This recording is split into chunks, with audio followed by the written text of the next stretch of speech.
जय श्री कृष्ण।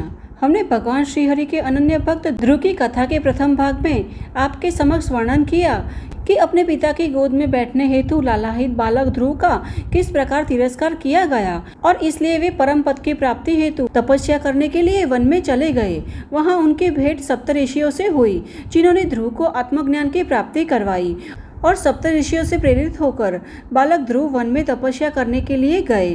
अब वन से निकलकर वे यमुना के तट पर स्थित सुंदर मधुवन में गए। यह श्रीहरि का परम पवित्र आदि धाम है, जहाँ पापी जीव भी पाप रहित हो जाता है। वहां जाकर ध्रुव अनित्य परब्रह्म वासुदेव नाम का कीर्तन करने लगे। उनकी आंखें ध्यान में लगी रही और उन्होंने संपूर्ण जगत को वासुदेव के रूप में देखा। श्रीहरि सब दिशाओं में व्याप्त थे। वे अनंत रूप से पाताल में निवास करते थे।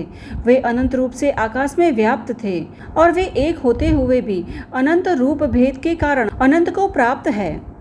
जो सदैव देवताओं के बीच निवास करते हैं या देवताओं के निवास स्थान है अथवा व्याप्त शक्ति से सर्वत्र दैदीप्यमान हो, उन्हें ही भगवान वासुदेव कहते हैं। विष्णु व्याप्तो तत्व है। इसका प्रयोग व्याप्त होने के अर्थ में होता है और इससे ही विष्णु शब्द बना है। यह तत्व भगवान विष्णु के सर्वव्यापी नाम और रूप में ही पूर्णतः सार्थक हो जाता है। जो भगवान पूर्ण ऋषिक अर्थात इंद्रियों के स्वामी होने के कारण ऋषिकेश कहलाते हैं, वे सर्वत्र विद्यमान है। जिनके भक्त महाप्रलय में भी अपने स्वरूप से विमुख नहीं होते, वे भगवान संपूर्ण जगत में अच्युत कहलाते हैं। जो एकमात्र अविनाशी और व्यापक है, जो पालन पोषण करके तथा स्वरूप देकर इस संपूर्ण चराचर जगत को आनंद से भर देते हैं, वे भगवान इस संपूर्ण ब्रह्मांड में व्याप्त है। और अब ध्रुव की आंखें भगवान विष्णु के स्वरूप के अतिरिक्त अन्य कुछ नहीं देख पा रही थी। उन्होंने एक ऐसा नियम बना रखा था कि मात्र कमल नयन भगवान विष्णु ही दर्शन करने योग्य है, अन्य कोई नहीं। उनके कान मात्र गोविंद, मुकुंद, दामोदर, चतुर्भुज आदि शब्दों के अतिरिक्त और कोई शब्द नहीं सुनते थे। उनके दोनों हाथ गोविंद के चरणों की पूजा और उन्हें प्रिय लगने वाले कार्य के अतिरिक्त और कोई कार्य नहीं करते थे। उनका मन भगवान के द्वंद्व रहित युगल चरण कमल का चिंतन करने में ही स्थित हो गए थे। अब ध्रुव की तपस्या से उत्पन्न सूर्य के उदय होते ही तीनों लोग व्याकुल होने लगे। इंद्र, चंद्रमा, अग्नि, वरुण, वायु, कुबेर, यम और नेत्रुद्री सभी दिक्पाल अपने अपने पद खोने के भय से घबराने लगे। अब तपस्या के बल से ध्रुव जहाँ भी पृथ्वी पर पैर रखते, वह महान भार से दब जाती। उनके अंगों के संपर्क में आने वाले सभी जल अपना मैल त्याग कर सुंदर और स्वच्छ हो जाते और अंततः राजकुमार ने कस्तूप मणि से प्रकाशित वक्ष स्थल वाले पीतांबरधारी भगवान विष्णु का ध्यान करने के कारण संपूर्ण जगत को दैदीप्यमान देखा। अब इंद्रदेव को उसकी तपस्या से बड़ी चिंता होने लगी। वे सोचने लगे कि यदि ध्रुव चाहेगा तो अवश्य ही मेरा इंद्रप्रथ ग्रहण कर लेगा। उस बालक पर अप्सराओं के आकर्षण का कोई प्रभाव नहीं पड़ेगा, न ही काम और क्रोध उसे विचलित कर पाएगा। अतः इसकी तपस्या भंग करने का अब एक ही मार्ग है कि उसके पास भयंकर आकार वाले भूतों की टोली भेजूं। चूंकि यह बालक है, अतः भूतों के भय से यह अवश्य ही अपनी तपस्या छोड़ देगा। अब इस प्रकार निश्चय करके इंद्र ने भूतों की एक टोली ध्रुव के पास भेज दी। अब उन भूतों में से एक यक्षिणी ने एक रोते हुए बालक को उठा लिया और उसका पेट चीरकर उसका रक्त पीने लगी। उसके बाद वह बालक की हड्डियां चबा चबा कर खाने लगी और ध्रुव को संबोधित करके बोली, अरे इस बालक की तरह आज मैं तुम्हारी हड्डियां भी चबा जाऊंगी और तृषा लगने पर तुम्हारा रक्त भी पी जाऊंगी। तो दूसरे ने बवंडर का रूप धारण कर अनेक वृक्षों और पर्वतों की चोटियों को तोड़कर आकाश का मार्ग ढककर बालक को डराने लगे। परंतु ध्रुव उन भूत प्रेतों के भय को छोड़कर मात्र भगवान नारायण की ध्यान में ही तत्पर रहा। अब उसी समय भयभीत करने वाले भूतों ने देखा कि ध्रुव की चारों ओर भगवान का सुदर्शन चक्र प्रज्वलित हो उठा था। मंडलाकार चक्र सूर्य की परिधि के समान अत्यंत प्रकाशित हो रहा था। अपितु भगवान ने ही इन भूतों से अपने भक्त की रक्षा करने के लिए चक्र को प्रकट किया था और उस चक्र को देखकर भूतों की सेना भयभीत हो गई और ध्रुव को प्रणाम करके वहां से पलायन हो गई। विष्णु पार्षद कहते हैं कि हे ब्राह्मण, अब अपने सभी प्रयास निष्फल होते देख भयभीत हुए इंद्र सहित संपूर्ण देवता ब्रह्मा जी की शरण में गए और उन्हें प्रणाम करके उनकी स्तुति करते हुए बोले कि हे पितामह, उत्तानपाद के तेजस्वी पुत्र ने तपस्या करके तीनों लोगों के निवासियों को संतुष्ट कर दिया है।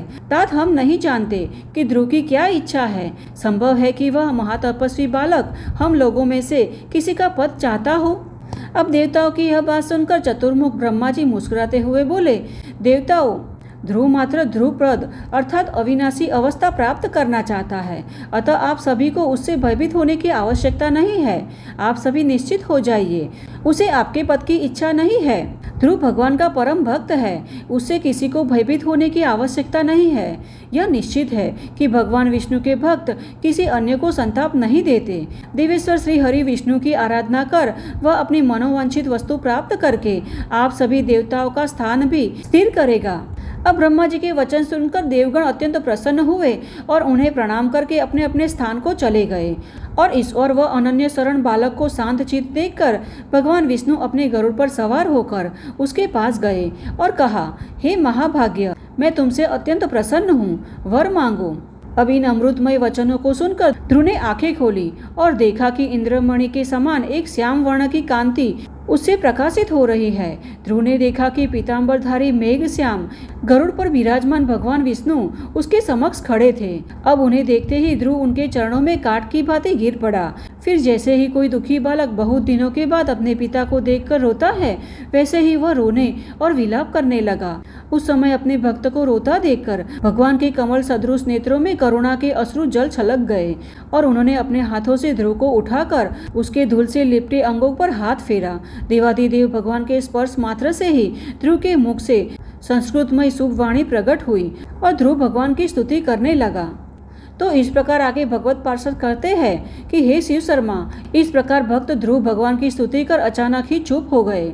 तब भगवान श्री हरि विष्णु ध्रुव को प्रसन्नतापूर्ण दृष्टि से देखते हुए कहते हैं कि वत्स ध्रुव, मैंने तुम्हारे मनोरथ को भली भांति जान लिया है। देखो, सभी प्राणी अन्न से उत्पन्न होते हैं, अन्न वर्षा से उत्पन्न होता है और उस वर्षा का कारण सूर्यदेव है, किंतु तुम उस सूर्यदेव के भी आधार बनोगे। आकाश में विचरण करने वाले ज्योतिमंडल अर्थात समस्त ग्रह नक्षत्रों के आधार तुम बनोगे। इस दिव्य पद पर संपूर्ण कल्प तक आप शासन करोगे।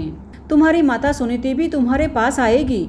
जो मनुष्य एक चित होकर तुम्हारे द्वारा रचित इस उत्तम स्तोत्र का पाठ करेगा, उसके पाप नष्ट हो जाएंगे। लक्ष्मी उसके घर में निवास करेगी। उसका अपनी माता से वियोग नहीं होगा तथा भाई बंधुओं से कभी क्लेश नहीं होगा। तो इस प्रकार ध्रुव को वरदान देकर भगवान गरुड़ ध्वज वहाँ से अंतर ध्यान हो गए। तो यह है भक्त ध्रुव की कथा, जिसने अपनी तपस्या के बल से परम पद की प्राप्ति की और समस्त ज्योतिमंडल के आधार बने और ध्रुव तारा बनकर आज भी आकाश में प्रकाशित होते हैं। तो चलिए ऐसी ही वैदिक कथा के साथ फिर से मिलते हैं। तब तक के लिए जय श्री कृष्णा।